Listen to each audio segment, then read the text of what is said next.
Praise the lord. దేవునికి స్తోత్రము. అందరికీ వందనాలు. మీరైతే ఎట్టి వారిని గూర్చి అయినను నిరాశ చేసుకొనక, ప్రియులారా, రండి దేవుని దివ్యవాక్య ధ్యానానికి ప్రేమతో మిమ్మల్ని ఆహ్వానిస్తూ ఉన్నాను. పరిశుద్ధ గ్రంథమైన బైబిల్ నుండి ఎఫెసీయులకు రాసిన పత్రిక 6వ అధ్యాయము 16వ వచనము.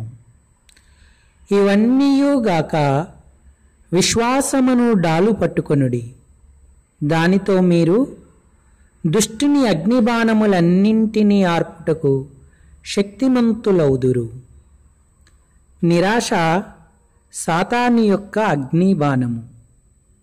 మనకున్న పరిస్థితులను బట్టి కానీ మనుష్యులను బట్టి కానీ నిరాశ చేసుకొనవద్దు.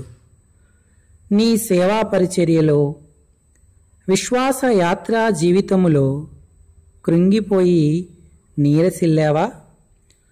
మన గతకాలపు స్వయంకృత అపరాధములే మనలను నిరాశలోకి నెట్టివేస్తాయి. వాటన్నింటినీ అపవాది చూపించి మనలను కృంగదీస్తాడు, ఒత్తిడితో గడిపేలా చేస్తాడు. మరచిపోయావా? మన ప్రభు యొక్క మహాకృప. ప్రధాన యాజకుడైన యెహోషువ మలిన వస్త్రములు గలవాడు, యోగ్యుడు కాడు, అర్హత లేదు అని నేరారోపణ చేస్తుంటే, యెరూషలేమును కోరుకునే యెహోవా అతని మలిన వస్త్రాలను తీసివేయించి ప్రశస్త వస్త్రములను ధరింపజేసి అగ్నిలో నుండి తీసిన కొరివి వలెను, కనకనలాడు నిప్పు వలెనే చేశాడు. జకరియా గ్రంథము 3వ అధ్యాయము 3-4 వచనములు. యెహోషువ మలిన వస్త్రములు ధరించిన వాడై దూత సముఖములో నిలవబడి ఉండగా, దూత దగ్గర నిలిచియున్న వారిని పిలిచి ఇతని మైలబట్టలు తీసివేయుడని ఆజ్ఞాపించి, నేను నీ దోషమును పరిహరించి ప్రశస్తమైన వస్త్రములతో నిన్ను అలంకరించుచున్నానని సెలవిచ్చెను.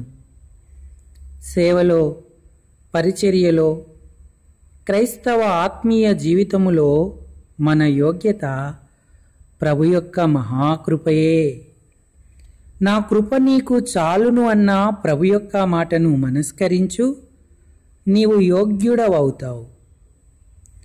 అపవిత్రత మనోవిచారానికి, ఆందోళనకు, ఒత్తిడికి గురి చేస్తుంది.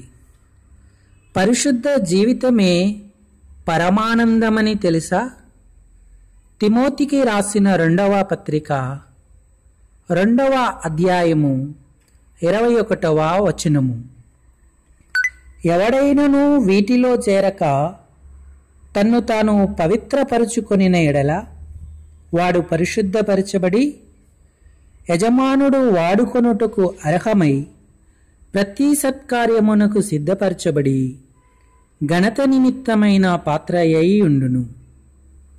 మన పరిశుద్ధతకు ఆధారము క్రీస్తు రక్తమే. మన మనస్సాక్షిని ఎంతో ఎక్కువగా శుద్ధి చేస్తుంది.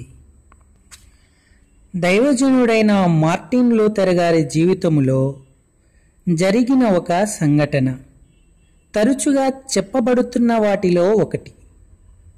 అపవాది అతని అపరాధాల, పాపాల చిట్టాను విప్పి ఆయన ముందు ఉంచి, నీకు అర్హత లేదు, పరిశుద్ధత లేదు అని నిరాశకు గురి చేస్తా ఉంటే, ఆయన ఆ పాపాల చిట్టా మీద యేసు రక్తము ప్రతి పాపము నుండి మనలను పవిత్రపరచును అన్న మాట వ్రాశారు. అంతే, అపవాది పారిపోయాడు. పరిశుద్ధతను కలిగియుండు, ప్రభు చేతిలో ఘనముగా వాడబడతావు. ఏలియా శక్తిగల ప్రవక్త, కానీ తన జీవితములో నిరాశకి చోటిచ్చినప్పుడు ఎంతో అలసిపోయాడు. మరణాపేక్ష గలవాడై, ఇంత మట్టుకు చాలును, నా ప్రాణము తీసుకో అని ప్రార్థించాడు. నువ్వు కూడా నీ సేవలో, పరిచర్యలో, ఆత్మీయ జీవితములో ఇలాంటి పరిస్థితినే ఎదుర్కొంటున్నావా? శక్తికి మించిన ప్రయాణం మనకున్నది.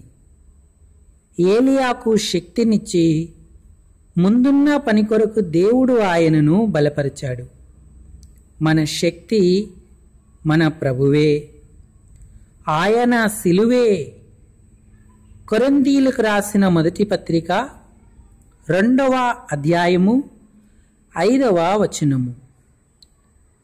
మీ విశ్వాసము మనుష్యుల జ్ఞానమును ఆధారము చేసుకొనక దేవుని శక్తిని ఆధారము చేసుకొని ఉండవలనని నేను మాటలాడినను, సువార్త ప్రకటించినను, జ్ఞానయుక్తమైన తీయని మాటలను వినియోగించక పరిశుద్ధాత్మయు దేవుని శక్తిని కనపర్చు దృష్టాంతములనే వినియోగించి తిని. ఆయన శిలువ శక్తి మన ఆధ్యాత్మిక జీవితంలో ప్రభు కార్యాలను సాధిస్తుంది. శిలువపై ఆధారపడు. తుదకు ప్రభు యొక్క మహాశక్తిని బట్టి బలవంతులై ఉండుడి. ఆమేన్.